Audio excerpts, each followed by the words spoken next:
നമ്മുടെ ഇന്ത്യയിലല്ല കേരളത്തിലെ ഗ്രാമങ്ങൾ പോലെയാണോ? അല്ല. അവിടെ ഇത്രയും ഡെവലപ്മെന്റ് ഉണ്ടോ? ഇല്ല. അവിടെ ഇത്രയും പോപ്പുലേഷൻ ഇല്ല. അല്ല, ഇവിടെ ഇത്രയും പോപ്പുലേഷൻ മാത്രമല്ല, അവിടെ ഇത്രയും പോപ്പുലേഷൻ ഇല്ല. അപ്പൊ ഡെവലപ്മെന്റിന്റെ ആവശ്യമില്ല. ഈ പോപ്പുലേഷൻ അതിനകത്ത് ഞാൻ ഇവിടെ കേരളത്തിലും പോപ്പുലേഷൻ ഇല്ലാത്തപ്പോ വാവേലിയില് ഒരു പോപ്പുലേഷൻ അസസ് ചെയ്തു. വാവേലിയിലെ പോപ്പുലേഷൻ ഉള്ള പോപ്പുലേഷന് പക്ഷെ അവിടെ ഓസ്ട്രേലിയയിലെ ഏത് കുഗ്രാമത്തിൽ പോയാലും, വാവേലി പോലെയുള്ള ഏത് കുഗ്രാമത്തിൽ പോയാലും, അങ്ങനെ ഒരു കുഗ്രാമത്തിൽ പോയാൽ വാവേലിയുടെ 10-1 പോപ്പുലേഷൻ അവിടെ ഉണ്ടാവുള്ളൂ എന്നുള്ളത് ഒരു കാര്യം. എന്നാലും വാവേലിക്ക് പോണ റോഡ് കിടക്കുന്ന പോലെ കിടക്കൂല. കാരണം എന്നാണെന്നറിയാമോ? ഗവൺമെന്റിന്റെ തോട്ട് പ്രോസസ്സ്, ഗവൺമെന്റിന് ടാക്സ് കൊടുത്തിട്ടാണ് ആ റോട്ടിൽ കൂടെ വണ്ടി ഓടിക്കുന്നത്. അപ്പോൾ ആ വണ്ടി സംരക്ഷിക്കേണ്ടത് ഗവൺമെന്റിന്റെ ഉത്തരവാദിത്തമാണ്. അപ്പോൾ ആ വണ്ടിക്ക് കേടുവരാവുന്ന രീതിയിലുള്ള റോഡുകൾ സപ്ലൈ ചെയ്യാന്ന് പറയുന്നത് ഗവൺമെന്റിന്റെ വലിയ വീഴ്ചയാണ്.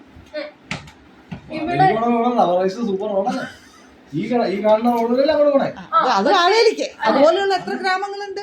അതിനേക്കാളും ഹെവിലി പോപ്പുലേറ്റഡ് ആയിട്ടുള്ള എത്രയോ ഗ്രാമങ്ങളിലൊക്കെ തന്നെ ഇപ്പൊ നമ്മുടെ ഏറ്റവും കോട്ടപ്പടി പഞ്ചായത്തിന്റെ ഏറ്റവും റിമോട്ടിലേക്ക് ചെയ്ത് ചില റോഡുകൾ കട്ട വിജയം വന്നിട്ടുണ്ട്.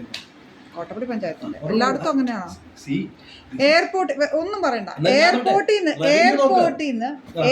നിന്ന് നമ്മൾ കേരളത്തിനെ ഗോഡ്സ് ഓൺ കൺട്രി എന്ന് പറഞ്ഞ് അഡ്വർടൈസ് ചെയ്ത് എന്ത് വൃത്തികെട്ട റോഡാ എയർപോർട്ടിൽ നിന്ന് പെരുമ്പാവൂർ വരെ വരണമെങ്കിൽ.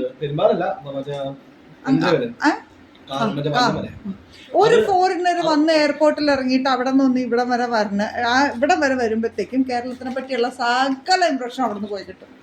പിന്നെ ഇവിടെ വേറൊരു പ്രശ്നം, ഇവിടെ ഇപ്പൊ കുറെയൊക്കെ ഈ നമ്മുടെ ഇപ്പൊ ഒരു ഫയലിൽ വർക്ക് ചെയ്ത് വന്നെങ്കിൽ ഇതൊരു